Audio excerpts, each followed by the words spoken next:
দক্ষিণ কোরিয়ায় একটি বহুতল ভবনে সম্প্রতি এক লোমহর্ষক উদ্ধার অভিযানের ঘটনা ঘটেছে। ভবনের ২০ তলার কার্নিস থেকে এক নারী নিচে ঝাঁপ দেওয়ার চেষ্টা করলে ওপর থেকে কয়েকজন পথচারী ও উদ্ধারকারী তাৎক্ষণিকভাবে তার দিকে হাত বাড়িয়ে দেন।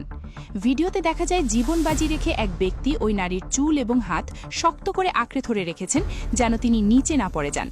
পরবর্তীতে অন্য আরেকজন ব্যক্তি দ্রুত এগিয়ে এসে তাকে উপরের দিকে টেনে তুলতে সাহায্য করেন। এই সাহসী ও দ্রুত পদক্ষেপের কারণে ২০ তলার মতো সুউচ্চ স্থান থেকে নিশ্চিত প্রাণহানি থেকে বেঁচে যান ওই নারী। সাহসী এই যুবকদের এমন বীরত্বপূর্ণ কাজ বিশ্বজুড়ে সাধারণ মানুষের হৃদয় জয় করেছে।